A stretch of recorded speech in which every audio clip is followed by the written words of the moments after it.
Hello, I'm Ollie and this is CriminOlly, where I talk about crime, pulp, horror, that kind of thing. Today, is this the cure for doom scrolling? This is my unboxing and first impressions video of the Bigme Hibreak Pro.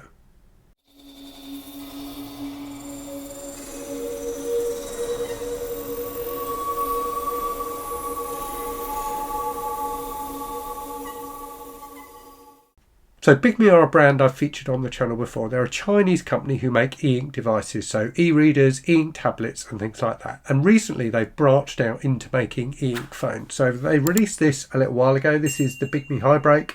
And now they've released the new version of the Hibreak Pro, which I'm going to unbox for you today.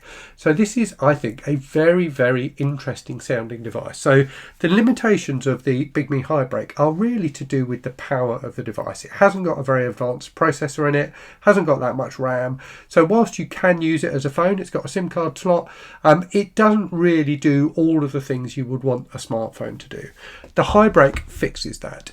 It's got a much more powerful processor. It's got 8GB of RAM. It's got like a fingerprint unlock reader. It's got a 20 megapixel camera. It's got 5G, whereas the Hibreak only had 4G. So it's got all the things you would want from a modern smartphone. But rather than having an LCD screen, it's got an e-ink screen. And the appeal of that is it makes it much less likely that you're just going to pick it up randomly and start scrolling on it. And that is definitely something I do with my phone. So I'm an iPhone user and I find myself sometimes just randomly picking it up for no reason, not like going into it with any particular purpose, but just scrolling through things and going into different apps and things like that for no real reason. Having an e-ink screen, I think, is a really good antidote to that kind of like pointless use of your phone. I like the idea of devices that you use with a purpose, that you pick up because there is something you want to do. And the limitations, the deliberate limitations of having an e-ink screen, I think make it more likely that you will use these devices with a purpose rather than just for the sake of it. I have enjoyed using the Hibreak. I really enjoy it for reading on. I tend to, when I'm commuting to London, I tend to have it in my pocket and it's an easy device to get out and read on. The e-ink screen is much nicer to read on than an LCD screen. So I'm really interested to see how the Hibreak Pro compares. Let me just quickly go through some of the specs with you before I do the unboxing. So as I said, it's got a better processor, 8GB of RAM, 256GB of storage. It's got a 6.13 inch black and white e-ink screen, and that's got the latest version of Bigme's like super refresh technology, which I have to say is really good. I've always found their kind of anti-ghosting and things like that on their devices to be to be really decent, and this has got the latest version of that. So it's got a much higher refresh rate than a lot of ink screens, and that's one of the things I'd be really interested to test out on it. It's also, as I said, got 5G. It runs Android 14, so a newer version of Android, so you can install whatever apps you want onto it. And one of the things I'll be doing with this device is a few different videos. So I'm doing the unboxing video today. I'll also do a review video. I've been posting on Reddit and I have a load of questions from people on Reddit, so I'll probably do a video where I talk through those. And then I'm also going to do a video, I think, where I just try and use this as my main device for a week and see what that experience is like. See if it really can replace a normal smartphone like an iPhone and what that experience feels like. Anyway, I feel like I've waffled on enough, so I'm going to flip the camera and get this unboxed. Okay, so a couple of things to note before I open the box. So firstly, if you want any more information about the phone, do check out the links in the description to the video where you'll get a bunch of information from the Bigme site. Those are affiliate links, so if you use those to purchase a device, I do earn a small commission. Just wanted to be upfront about that. The second thing to say is this is a pre-release version of the device, so Bigme have said the software isn't final on the version they've sent me, so bear that in mind if there are any little bugs or anything like that as we go through. Right, so let's open up the box and have a look.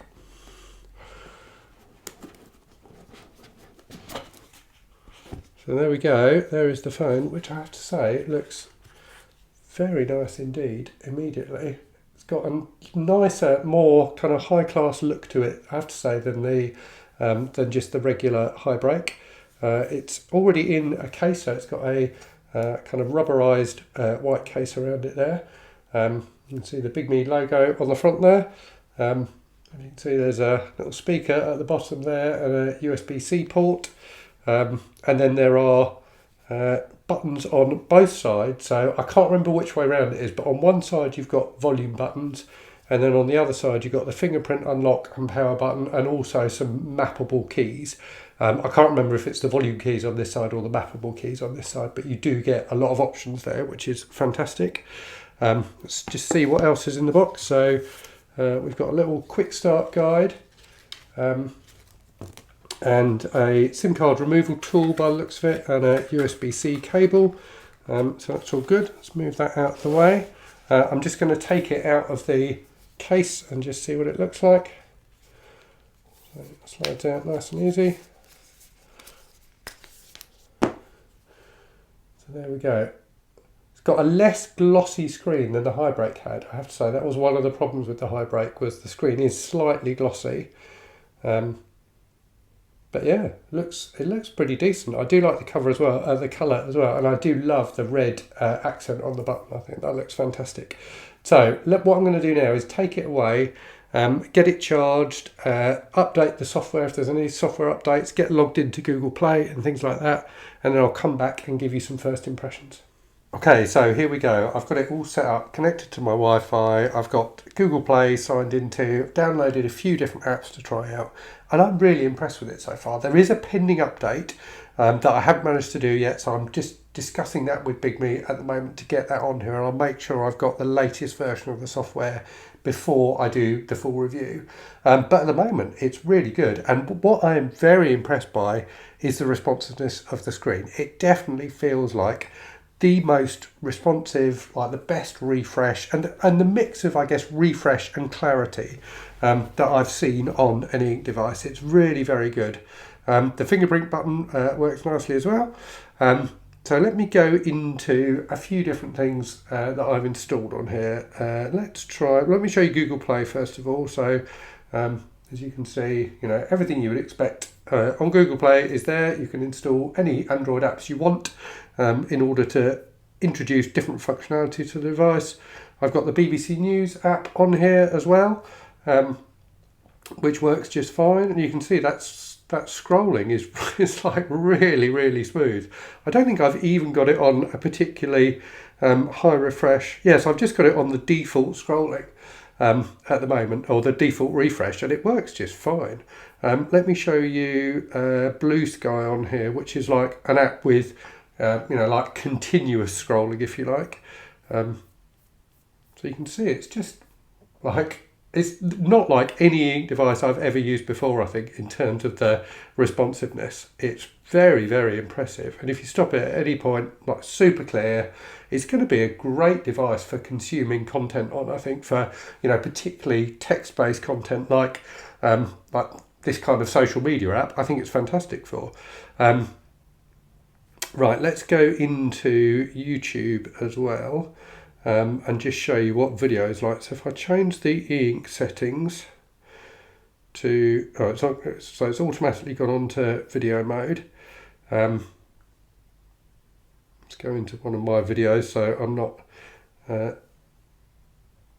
using someone else's content. Oops.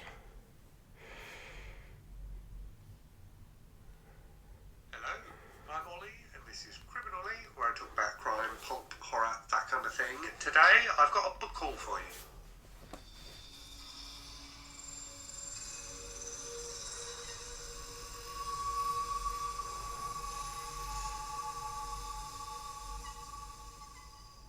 So as you may remember, I'm currently on my Read What You Own challenge, which means I need to read 100 books So you can see, even for video, this is a pretty decent device.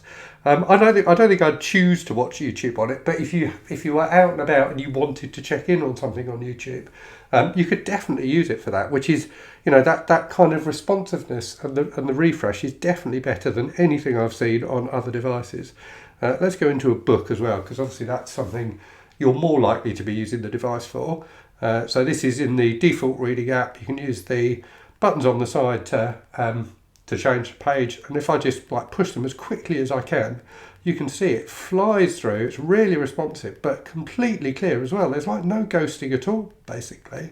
Very, very impressive. So yeah, I think this is a really decent device. I'm definitely going to be looking forward to using it over the next week or so, and coming back with some fuller thoughts. So those are my first impressions on the Bigme Hibreak Pro. It does feel like a device with a lot of promise. So I'm going to use it over the next few days and come back with my full review. So look out for that if you're interested. And in the meantime, do check out the links in the description to the video for more information. Anyway, I will leave it there and say, as always, thank you very much for watching. I hope you're safe and well out there. I hope you're reading good stuff. And I'll speak to you again very soon. Cheerio.